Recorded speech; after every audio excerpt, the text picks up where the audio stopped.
Now that was coordinate system which allowed me to specify any point in space by with reference to a particular coordinate system by a set of numbers, by a set of 3 numbers. I was able to specify every point in space with respect to this coordinate system. Of course, I could have chosen any other coordinate system, but you know that if I choose a different coordinate system, the numbers associated with the points will change, but the points themselves will be physically the same. The points will not change, only the numbers that you associated will change if you change the coordinate system. Okay. Consider associating vectors to these coordinate systems. Now that we have talked about how to associate points in a 3-dimensional rectangular coordinate system, I want to now associate vectors on this plane, or I have to describe vectors on this space. So how do I describe vectors? Remember, all vectors are drawn with their origin sitting at the origin of the coordinate system, such that I can now specify any vector, the endpoint of any vector by 3 numbers. So in this particular case I have a vector r, okay, which is called as the position vector, and this position vector has its origin at O and it is terminating at some point which is intersection of 3 planes. This plane that you are seeing in the front, which is slightly dark, is the x is equal to constant plane. This plane that you are seeing here is the y is equal to constant plane, and this plane that you are seeing here on the top is the z is equal to constant plane. So if you now bring all the 3 planes together, the intersection will be the point where the vector r terminates. So now I can draw a line from the origin until I reach the point here, and that will define a vector r to me. In other words, I can, given any vector whose origin is at the origin itself and which is terminating at any other point in the space, all I have to do is to set up the 3 planes so that I can describe the end point of the vector. Okay. And this vector can now be specified by just 3 numbers, or I can resolve this vector into 3 different vectors. These 3 different vectors, how do I resolve that? Remember, resolving a vector means you take a vector and then you look at the components of the vector along x direction and along y direction. This is what we did for the 2-dimensional case. Now there is no reason why we cannot do this for the 3-dimensional case. So you take a vector, okay, and look at its component along the x direction, look at its component along the y direction, and look at its component along the z direction. So you can actually resolve any vector into x, y and z components. Okay. So that is precisely what we are going to do, and when you resolve a vector, you will actually be generating 3 mutually perpendicular vectors. Okay. Just as in the 2-dimensional case, you generated 2 mutually perpendicular vectors, here you are going to define, generate 3 mutually perpendicular vectors. Okay. These vectors are x, x hat plus y, y hat plus z, z hat, where x, y and z without the hats are the magnitudes or the points that are dependent on the particular vector r that you are considering, and x hat, y hat and z hat are the unit vectors along x, y and z directions. Okay. So this is the resolution of a vector. Now we want to add 2 vectors or subtract 2 vectors. We have already seen how to do this graphically, but with the knowledge of coordinate systems, is it possible for me to do all this without drawing lines every time and without translating one vector onto the other vector? Yes, it is possible, and to do that one you have to, so this is an example in which we are going to do that one.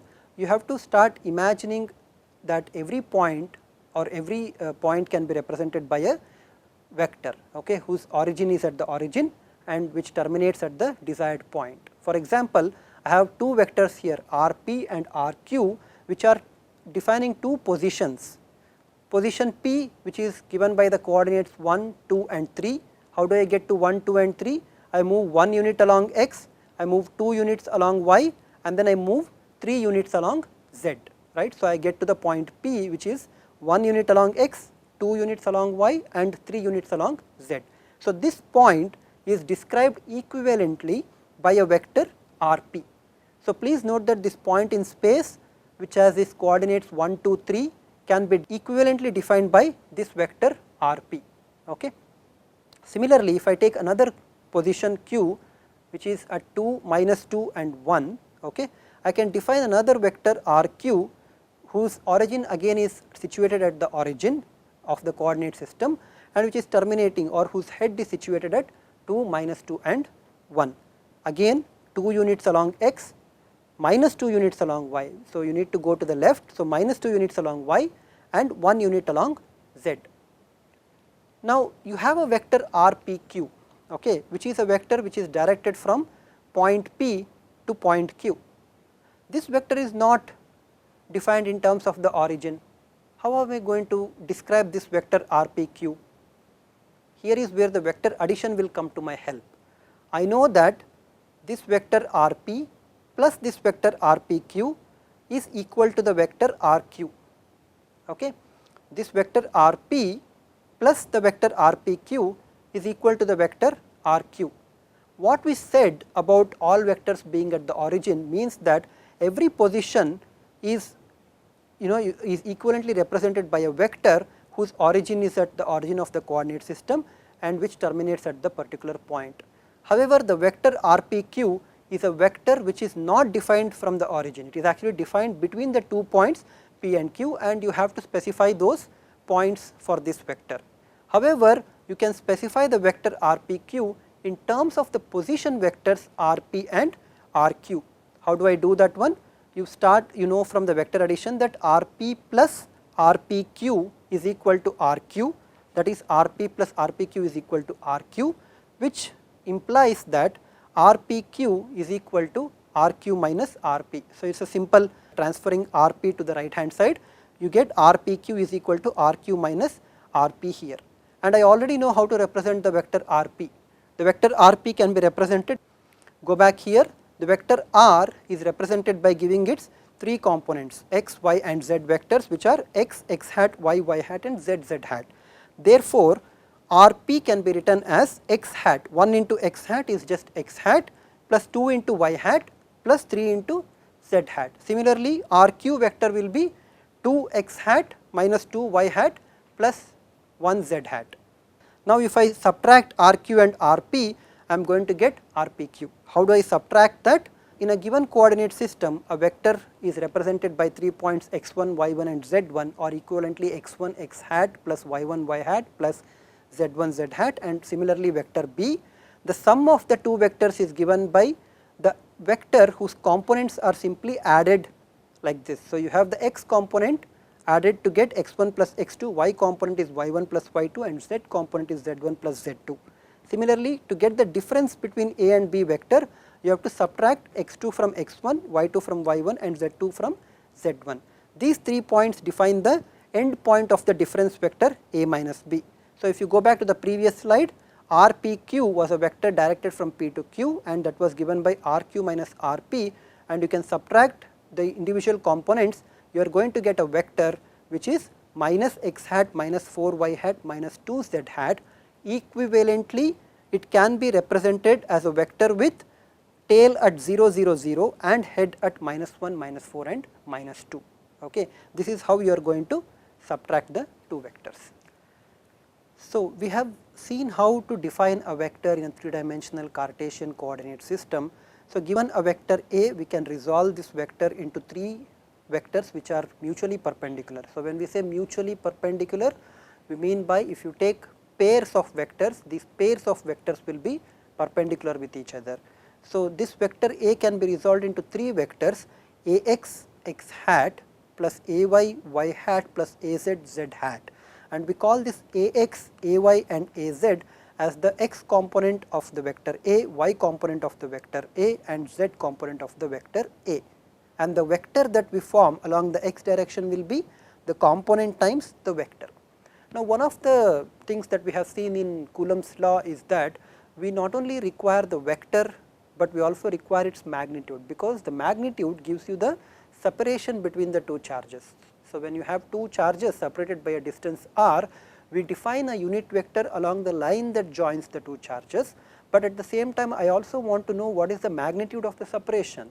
To get the magnitude of the separation, we need to define the magnitude of a vector. We normally denote the magnitude of a vector by putting it in between 2 vertical lines. Okay. So, this denotes the magnitude of a vector. Sometimes you simply write down the number without a vector notation, that would also denote the magnitude of a vector. And this magnitude of a vector is given by square root of ax square plus ay square plus az square, which you can think of as a 3-dimensional generalization of Pythagoras rule. Okay. So, magnitude of a vector actually tells you the distance of the vector from the origin. That means, at what point the head of the vector is located with respect to the origin. So, the distance from the origin of the vector to the tail point or the end point of the vector is the magnitude of the vector. Okay. What is the magnitude of a unit vector? 1. Okay. So, do not forget that. How do I define a unit vector along a particular direction? So, I have a vector A which is starting with the origin O and terminating at some point in the 3-dimensional space. How do I define a unit vector along that? What is a unit vector? It is a vector which is directed at a particular direction, any direction. If the vector is directed along x direction, then it will be a unit vector x hat. If it is directed along y, it would be a unit vector along y hat. Now, if I have a unit vector directed in general along A, I can denote this as some A hat, and what is that? It is a vector. So, I need to give the vector A itself, but since the magnitude of the vector has to be unit, I will have to divide this A by its magnitude. It is some sort of normalization. Okay. So, if I have 10 x hat as the vector along x direction, and if I divide the 10 x hat by 10, which is the magnitude along x, I will get x hat, which is the unit vector along x. So, the same rule, if I want to specify a unit vector A, I specify this by writing A and putting a hat on top of it. I can sometimes use bold letter A with a subscript A, or I can use UA, all these different notations you will be seeing in literature.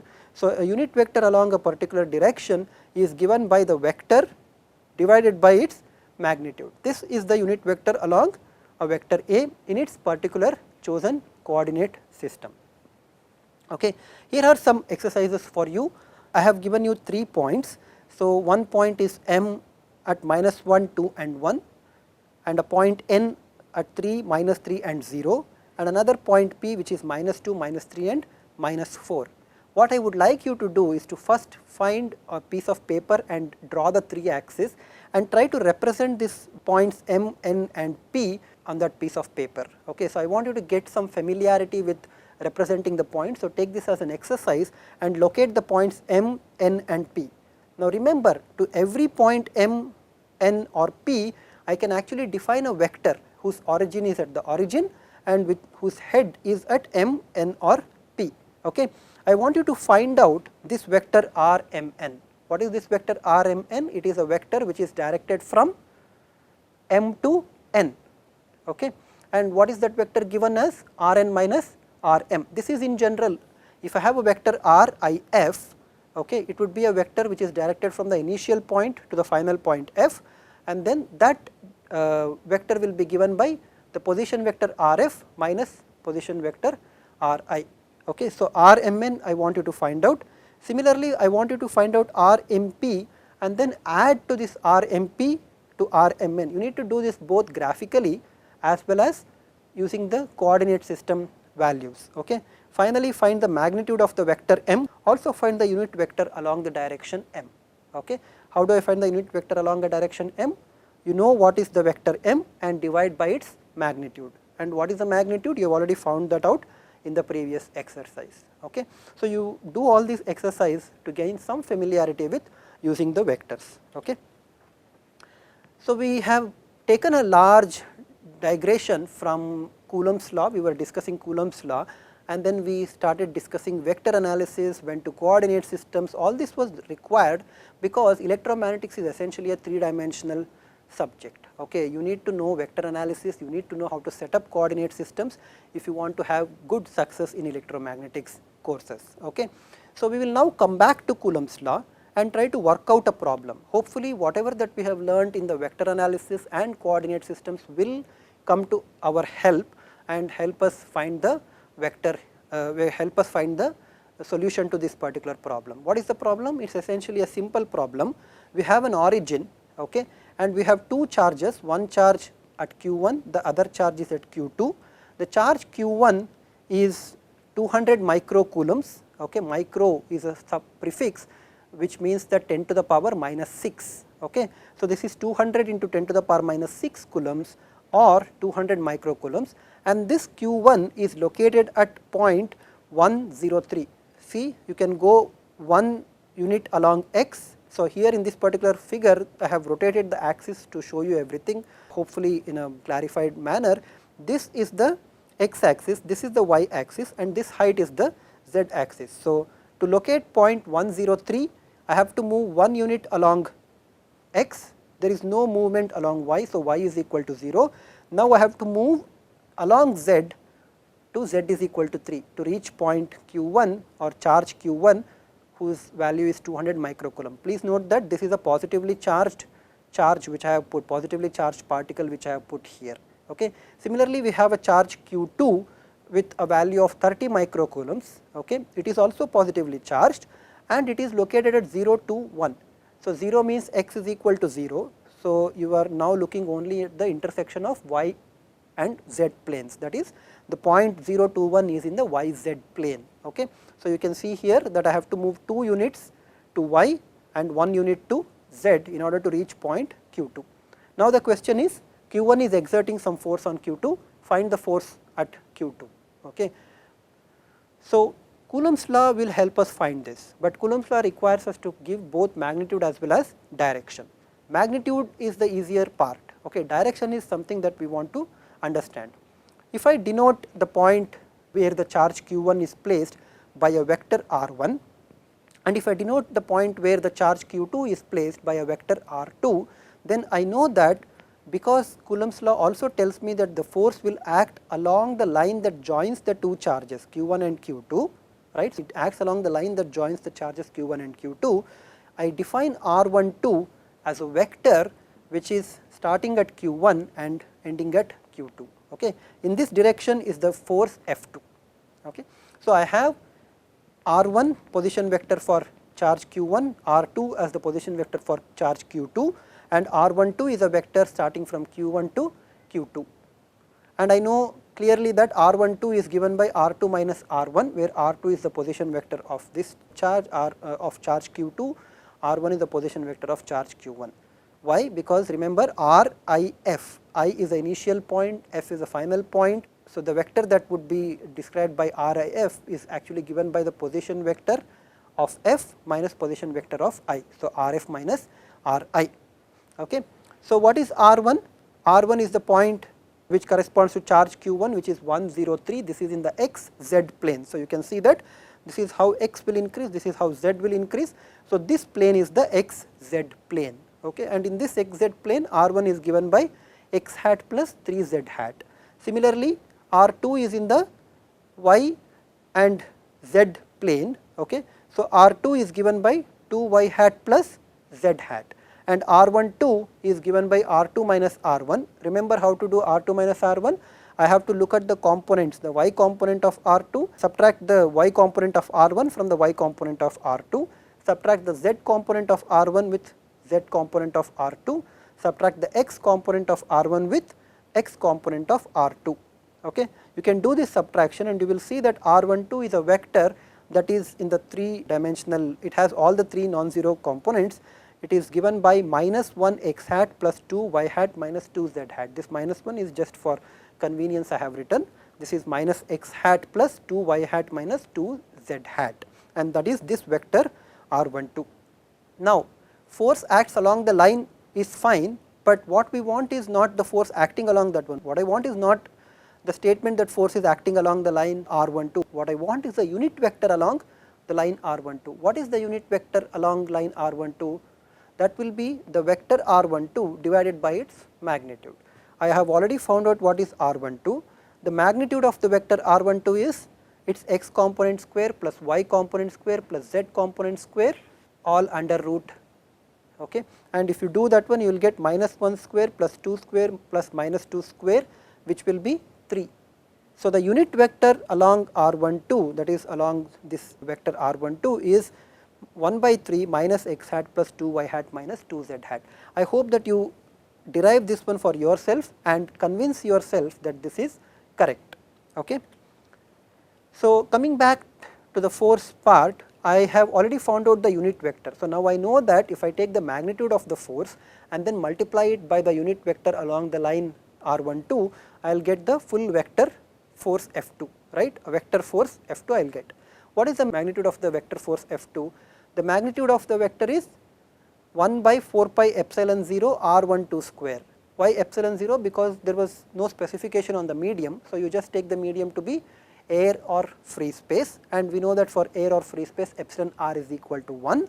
So, I have 1 by 4 pi epsilon 0 R12 square. Now, here is an approximation that you can use frequently. 1 by 4 pi epsilon naught can be approximated as 9 into 10 to the power 9, because epsilon naught is in the order of 10 to the power minus 12, okay, and when you multiply 4 pi and the corresponding value for epsilon naught, this is an approximate value for 1 by 4 pi epsilon 0. You can put that approximation. If you have a good calculator, you do not have to do this approximation, but if you decide to do this approximation, you can just write it over here, multiply the magnitude of the charges. Remember, the force on a charge Q2 is proportional to the product of the charges, charge magnitude Q1 and Q2, as well as and inversely proportional to the square of the distance between the two. Okay, the distance between the two is 3 square. Okay, that is R12 square. So, you are going to get 6 newtons. Okay, this is the magnitude of the force.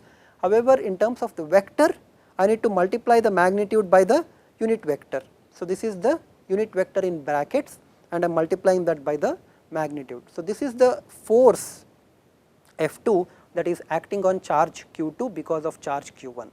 Now that you have seen this example, re-look at the example once more, understand all the steps that are there in this example, and then try your hand at finding the force exerted by a charge Q1 which is placed at the origin of a 3-dimensional coordinate system 0, 0, 0 and has a value of 100 nanocoulombs on charge Q2 which is placed at 4, 3 and 0 and with a value of 3 nanocoulombs, and you can verify that the answer is approximately 86.4 x hat plus 64.8 y hat nano newtons. It is a very small value because the charge magnitudes are also quite small and the distance between the two charges are quite large. Okay. Now, before leaving this exercise, you ask yourself one question: does it make sense? Does this answer make sense? Well, the answer makes sense because look at where the charge Q1 is placed. It is at origin 0, 0, 0. Okay. Now, charge Q2 is placed in xy plane only. It is placed at 4 and 3, its z component is 0. So, the force that must be acting on Q2 must originate from that origin, because the Q1 charge is at the origin and will be directed to Q2, and this force will only be in the xy plane. There is no chance for the force to be in the z plane for this problem. Okay. So, in this problem you expect only the x and y components for the solution, and that makes sense. Okay. You have to always do a sanity check on whatever the answers that you find, so that you are seeing that everything what you have done is correct. So, this sanity check, if you keep doing it, you will not make mistakes while deriving the answer. Okay. I want to now introduce Coulomb's law and change the notation that we use slightly. So, previously we had used AR12 or AR as the unit vector, but when we go to different charge distributions, it becomes easier to use a different notation. There is a reason why we go to other different notation. I will tell you when we go to that notation later. We keep some source charges. Okay. These charges I am still labeling them as Q1, but I am also specifying the position of the source charge. Okay. The source charge Q1 is at position r prime. R prime is a position vector from the origin to the source point, and the test point, okay, previously what we considered as charge Q2, which is defined by the position vector r, is what I am calling as the test charge. Okay. So, this is known as the source point. This r without any prime is known as the field point. This is the point where I am interested in finding the force. Okay. You will soon see why this is called field points, but for now just take the fact that the position vectors without a prime are called as field points, position vectors with prime are called source points. Okay. So, this part has not changed. All that we have done is to identify the position of the charges. So, Q1 is at r prime, Q2 is at r. What is the unit vector? Unit vector is the one that joins r prime and r. So, it is a vector that is directed from r prime, that is from the source point to the field point, and we know that that vector is given by r minus r prime divided by its magnitude. Okay. The magnitude of a vector is r minus r prime magnitude. The separation between the two vectors is magnitude square. The magnitude square part will make r minus r prime square, that gets multiplied by r minus r prime, so as to give you r minus r prime cube. Okay. So, keep this in mind. Now, you will frequently find, as we go to the next lecture, you will frequently find that you are not dealing with only one point charge or dealing with one charge distribution located at a particular point in space. You will be dealing with many charges or a continuous distribution of the charge. So, for that case, we have to know how to obtain the force when you have more than one charge. So, let us say I have 10 different charges, how do I obtain the force?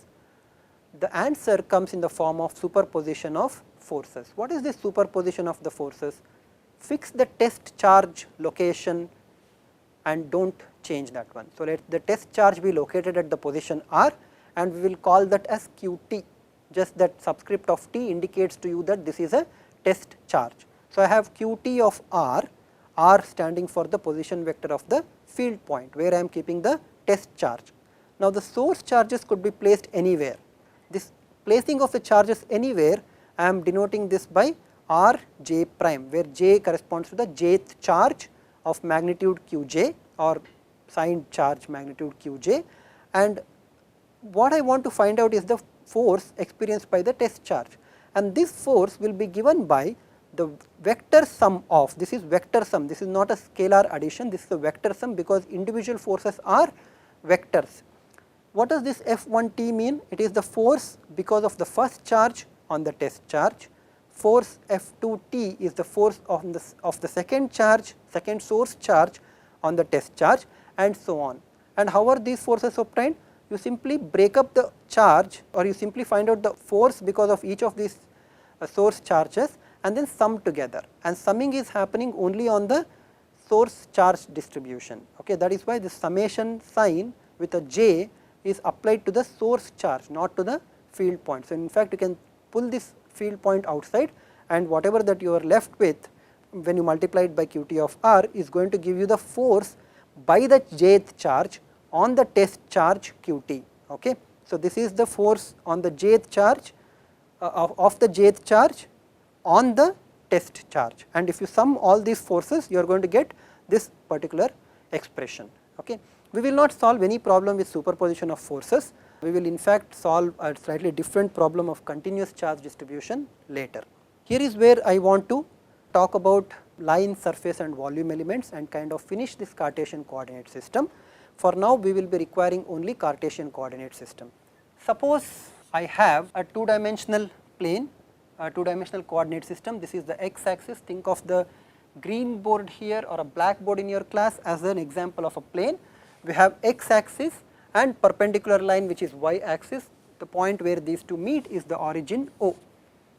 Now, if I move a certain distance, say dx, along the x axis, I will actually be generating a vector whose head or whose tail or the origin lies at 0 and whose head lies at dx. That is, this particular vector that I have generated by moving along x direction is dx x hat. I could now move vertically to generate another vector which is dy y hat. Of course, this dy y hat is actually parallelly translated from this particular vector, right. So, you need to remember that one. Okay. This vectors that I have generated are called as the line elements. This is called as the line element along x direction, and this line element along x direction is given by the distance that I have moved along x axis. Similarly, I have the line element along y, which is the distance I have moved along the y axis. This is dy y hat. Okay. If I now consider a general direction of movement, I can write down this as some dl, okay, and this vector dl, which represents the vector from the origin to this particular point, call this as point P, okay, can be now decomposed into two components, dlx plus dly, which is nothing but dx x hat plus dy y hat. What is the magnitude of this dl vector? the magnitude is dx square plus dy square under root, right. The magnitude of the dl vector is dx square plus dy square under root. Okay. These are called as line elements. You will be seeing line elements and line integrals very soon. So, this is the simplest line element that we have considered. Okay. Now, we will consider surface elements.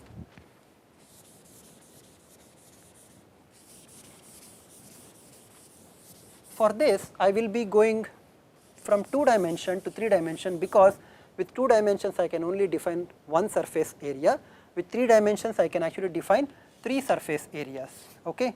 So, in accordance with the right hand rule, I have this as the x axis, this as the y axis, and this becomes my z axis. You can imagine that this is a object that I am considering. The line that you are seeing along this one will be the x axis, or maybe we can consider this way.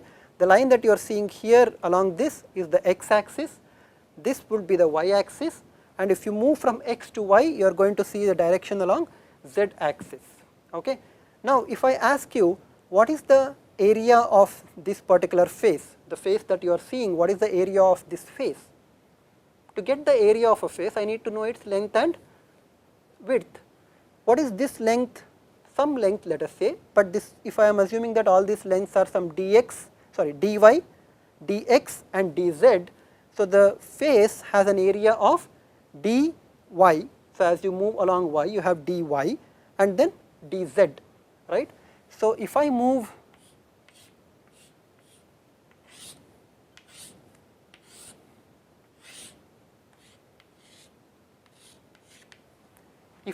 a distance of dz in this direction along z, and if I move a distance of dy, I will get the area dy dz, that would be the area dy dz. So, I have an area which is dsx, I will call this as dy dz. This is the front surface area, okay, in which I have moved dy and I have moved dz. Now, I want to associate a vector to this face. How do I associate a vector to this face? I will simply multiply this by a vector x. How is vector x pointing? Vector x is pointing away from the surface, right. In fact, this vector is perpendicular to this surface area. So, this is how we associate a vector surface area. Okay. We associate a vector surface area by giving the area and then considering a direction that is perpendicular to that area, or in mathematical language we call this as normal to this surface area. So, this vector x is normal to yz, the surface area dy dz. So, this is the vector surface area along x. Similarly, if I go dx and then move dy along this one, I am going to get the area of this top surface or the bottom surface. Okay. I will call that as dsz and say this is dx, dy and z direction. Of course, I could have chosen the direction of x for the front surface to be going inside, which would be opposite to the x direction, but we always use the surface areas again as similar to the Cartesian, the right handed rule. Okay. The right handed rule tells you that you go from x to y, you will move along z. Similarly, dsx will be dy dz and you move along positive x direction. So, dsz will be a vector surface area of this top surface or the bottom surface pointing along the z direction. Okay. So, this particular bottom surface or the top surface is by dsz. Here it would be pointing along z direction, here it would be pointing along x direction. Now, can you figure out what would be the area, vector area for the sides? Yes, you can easily figure this out. This would be dsy and dsy will be dx. So, you move along like this dx and then you move dz. Okay. So, it would be dx dz along y direction. Okay. So, these are the 3 surface elements or surface areas that you are going to see.